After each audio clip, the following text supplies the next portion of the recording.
কলকাতার বড় রেস্টুরেন্ট হোক কিংবা বাড়িতে পার্টি, এইরকমভাবে একবার যদি ভেজিটেবল আর চিকেন, ডিম এবং পাস্তা দিয়ে একটা স্যুপ বানাতে পারো তাহলে কিন্তু পার্টি একদম হিট। সবার প্রথমে সবজিতে আমি এখানে বিনস, গাজর, একটু পেঁয়াজ কুলি আর কর্ন এই সব কিছু ফাইনলি চপ করে নিচ্ছি। কর্নটা কিন্তু অবশ্যই আমার ফ্রোজেন রয়েছে, তোমরা টাটকা কর্ন দিয়েও বানাতে পারো। এরপর এখানে কড়াই গরম করে দিলাম, বসিয়ে দিয়ে তার মধ্যে দিয়ে দিলাম সামান্য একটুখানি সাদা তেল। তেলটা গরম হতে আগে থেকে কেটে রাখা সবজিগুলো ভালো করে ধুয়ে পরিষ্কার করে নিয়েছি, জল ঝরিয়ে সেই সবজিটা দিয়ে দিলাম। এবারে ভালো করে নেড়ে চেড়ে মিক্স করে নিচ্ছি সবজিটাকে 2 মিনিটের জন্য। কাঁচা ভাবটা চলে গেলেই দিয়ে দেবো এখানে একটুখানি কুচিয়ে রাখা চিকেন, বোনলেস চিকেনটাকে দিয়ে ভালো করে নেড়ে চেড়ে সবজির সঙ্গেই একটুখানি ভেজে নিতে হবে। কাঁচা গন্ধটা যতক্ষণ না সবজি আর চিকেনে চলে যাচ্ছে ততক্ষণ একটু ভাজতে থাকবো। আর এটা যেহেতু সুপি নুডলস হচ্ছে বা সুপি পাস্তা বলতে পারো, তাই জন্য এটা কিন্তু তেলটা কমই ব্যবহার করছি, আর খেতে কিন্তু দারুণ টেস্টি হয়। সব কিছু ভাজা হয়ে গেছে। এরপরে আমার কাছে কালারফুল পাস্তা ছিল, তোমাদের কাছে নুডলস থাকলে নুডলসও দিতে পারো। দিয়ে ভালো করে পাস্তাটাকেও দিয়ে মিক্স করে নিলাম। পাস্তা কিন্তু সেদ্ধ করিনি আমি, এখানে একবারই সেদ্ধ করব। এরপরে এখানে বেশ খানিকটা জল দিয়ে দিলাম, জল দিয়ে ভালো করে নেড়ে চেড়ে মিক্স করে এবার এটাকে একটু ফুটতে দেবো। যখনই ফুটে আসবে এরকম সাদা সাদা যে ফেনাটা আছে, ফেনাগুলো কিন্তু আমি ছেঁকে ছেঁকে এরকমভাবে ফেলে দিচ্ছি। এটা কিন্তু পাস্তার থেকে ফেনাটা বেরিয়ে এসছে, ফেনাটা খাওয়ার কোনো দরকার নেই, এটা ফেলে দিলেই ভালো। এবার আমি এখানে দিয়ে দিচ্ছি বেশ খানিকটা গোলমরিচের গুঁড়ো আর তার সঙ্গে একটুখানি ইটালিয়ান হার্বস। ইটালিয়ান হার্বসটা না থাকলে কোনো প্রবলেম নেই, বা যদি থাকে তাহলে কিন্তু দিলে, বা পাস্তা যদি কোনো স্পাইসেস থাকে সেটা দিলেও খুব দারুণ টেস্টি হবে। এটা যেহেতু পাস্তা দিয়ে বানাচ্ছি তাই পাস্তার কোনো স্পাইস থাকে বা ইটালিয়ান হার্বস থাকলে ফ্লেভারটা খুব সুন্দর লাগে।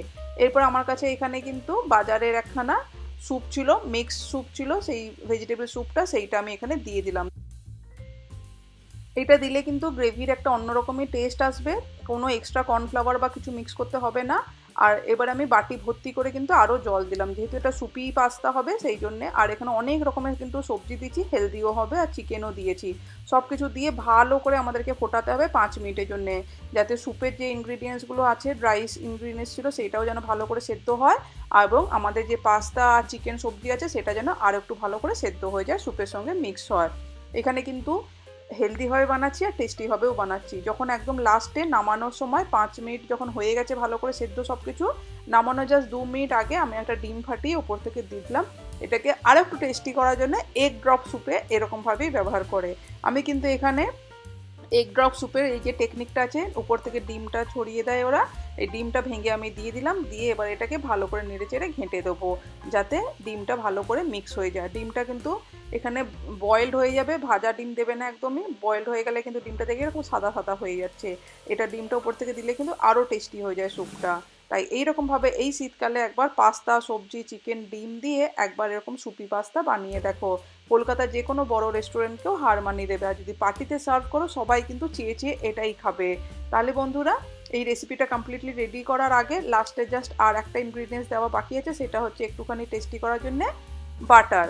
আমি উপর থেকে এখন কিন্তু গ্যাসের ফ্লেমটা অফ করে দিয়েছি, দিয়ে উপর থেকে একটু সামান্য বাটার দিয়ে দিচ্ছি। বাটারটা মেল্ট হয়ে কিন্তু ভালোভাবে মিক্স আপ হয়ে যাবে স্যুপের সঙ্গে, দিয়ে গরম গরম স্যুপটাকে সার্ভ করে দাও, খাওয়া দাও, মজা করো। যদি এই রেসিপিটা ভালো লেগে থাকে তাহলে আমার চ্যানেলটা সাবস্ক্রাইব না করা থাকলে সাবস্ক্রাইব করে নিও, এবং লাইক, শেয়ার, কমেন্ট করে নিও আজকেটা কেমন লাগলো রেসিপিটা। নতুন রেসিপি নিয়ে আমি চটজলদি ফেরত আসছি। সবাই ভালো থেকো, সুস্থ থেকো। Thank you.